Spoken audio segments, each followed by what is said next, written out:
Alors, si je ne me trompe pas, c'est parti. J'espère que le son sortira correctement parce que comme il fait chaud aujourd'hui, j'ai ouvert derrière moi la fenêtre et on entend assez facilement les bruits de la route. Une vidéo assez courte. Enfin, je vais essayer de me débrouiller pour faire un micro-montage là, vu que je ne fais jamais ça. Parce que contrairement à mes attentes, à mes sortes je sais pas, si c'est des croyances, si c'est des habitudes, si c'est des réflexes, mais je déteste modifier des jeux. Donc le sujet de cette vidéo, de toute façon, vous l'avez vu dans le titre avant de cliquer, c'est sur le fait de refaire les contours d'un jeu ou pas. Alors pour l'instant, je ne coupe rien, je n'arrive pas à modifier les jeux quand ils ont été faits d'une certaine façon, même quand parfois l'auteur n'a pas toujours le choix selon son éditeur. J'arrive pas à modifier l'âme, l'essence, je sais pas, l'apparence d'un jeu. Mais pour l'histoire des tranches, j'y viens. Donc j'ai jeté mon dévolu sur 2 oracles que j'ai acquis récemment, sur lesquels je vous ferai des reviews dès que je peux. L'oracle des sirènes de Lucy Cavendish et l'oracle de Rumi par Alana Fairchild. Pour que tout le monde comprenne bien. Et tout simplement, je vais vous montrer en fait, ça va parler tout seul. Donc le dos des cartes pour l'oracle des sirènes, il est comme ceci. J'ai l'impression que ça ne fait pas le focus. Ce qui serait un peu dommage là pour un jeu de cette qualité. Bon. En tout cas, voilà, c'est un bleu ciel. Les cartes ont chacune aussi un petit bord. Et donc la tranche apparaît blanchâtre, vaguement bleutée. Enfin, voilà.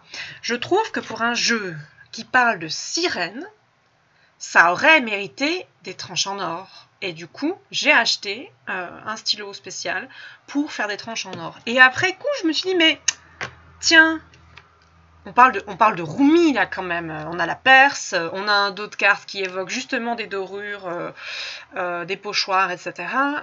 Ça parle de l'amour universel. Enfin, le doré est une couleur qui va à Rumi et le titre sur la boîte est doré. Et je me suis dit, mais pourquoi ils n'ont pas fait des tranches dorées? Donc du coup, je vais tester sur ces deux-là quelque chose en essayant de ne pas me planter. L'avantage, ou pas, hein, ça dépendra, ça fera peut-être rire certains, c'est que moi je vais montrer. Donc même si je me plante complètement et que c'est une catastrophe, je vous montrerai comment j'ai catastrophé un jeu. J'espère pas, mais si c'est le cas, je vous montrerai aussi. Ce sera peut-être l'occasion de me dire si vous avez déjà essayé, si d'autres ont raté, comment est-ce qu'ils ont récupéré le truc après, quel stylo vous avez utilisé. On trouve beaucoup de vidéos anglophones là-dessus. Je suppose que notre cher camarade Swyler Eschling, avec un accent dégueulasse, parce que j'oublie toujours comment ça se prononce. À mon avis, elle a posté des vidéos sur les modifications de cartes, le fait de les découper, puis le fait de refaire les tranches. Mais c'est il y a tellement longtemps que moi j'ai oublié. Donc, voilà les 2 jeux. Il y en aura un aussi, probablement, à mon avis, le Mariel et les cartes divinatoires d'Algariel. Elles méritent d'avoir leur tranche en noir, puisque le jeu est noir avec des bordures noires. Ils sont tellement beaux, ils sont tellement classe. Notamment, le premier sur lequel je vais me jeter, je pense, c'est Algariel, parce que j'ai envie de le parfaire, de le peaufiner. Ce sera avec du noir. La marque que j'ai achetée, la voici. Donc c'est Graphite. Ici. Graphite Shake. Pourquoi Shake?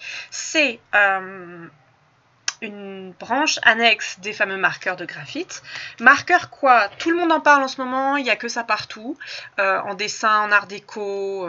Ce sont les fameux marqueurs à l'alcool qui permettent de soi-disant devenir un super produit dessin, de faire des super dégradés très facilement, blablabla, blablabla, manga, BD, comics, de tout. Sauf qu'ils sont à l'alcool. Et certains marqueurs permanents standards, qui ne sont donc pas spécifiquement des marqueurs de dessin, mais qu'on imagine les marqueurs pour le bricolage, ils sont à l'alcool. Les vieux marqueurs dorés qu'on utilisait pour les travaux pratiques à l'école, là, quand on était petit, ils sont à l'alcool aussi, et ça bave l'alcool. Ça libère une espèce de substance, c'est vraiment, ça s'imprime, ça s'imbibe dans les supports, donc il faut un support qui ne boit pas. Une carte, selon sa qualité, elle va boire ou pas, et ça va être donc dégueulasse ou pas. Or, sur conseil de la vendeuse, qui était vraiment bien là où j'étais, elle me dit, cette branche-là est composé spécialement à l'eau. C'est ce qui est marqué dessus, d'ailleurs j'ai pas lu. Marqueur à la peinture à base d'eau et surtout pas d'alcool. Donc c'est censé ne pas baver. Je vais voir si c'est vrai ou pas, peut-être que c'est une arnaque, mais je la crois quand même pas mal. Cette technologie-là en fait vient du Japon. Parce que les Japonais sont spécifiquement, traditionnellement, très très bons, très très experts dans tout ce qui est art et dans tout ce qui est encre surtout, encre de tatouage, encre de calligraphie, etc. et pigmentation. Et a priori, ce sont des encres très résistantes, mais pas à base d'alcool, naturel, etc. Blablabla. Donc j'ai pris un doré pour le Rumi et l'oracle des sirènes, et j'ai pris un noir du coup pour les autres qui sont communs. On verra si je me lance dans d'autres choses, sachant qu'en plus, étant donné que ce sont des crayons d'art et que je fais des tas de trucs d'art plastique, journal créatif, journal de cours, dessin, je pourrais les réutiliser au pire. C'est aussi pour ça que je me suis permise de prendre ça et pas des tampons encreurs et pas autre chose. Voilà. Pour la forme, j'ai pris les fameux, comme on connaît tous là. Oh my god, il y a trop de lumière ici.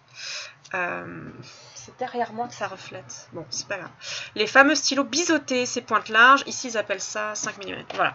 Donc, je vais arrêter la vidéo ici parce que là, vous aurez vu les cartes avant, avec des tranches absolument banales, banales des deux côtés, là. J'ai tellement de lumière, dis donc. Ça fait étrange. Voilà, vous aurez vu les tranches neutres.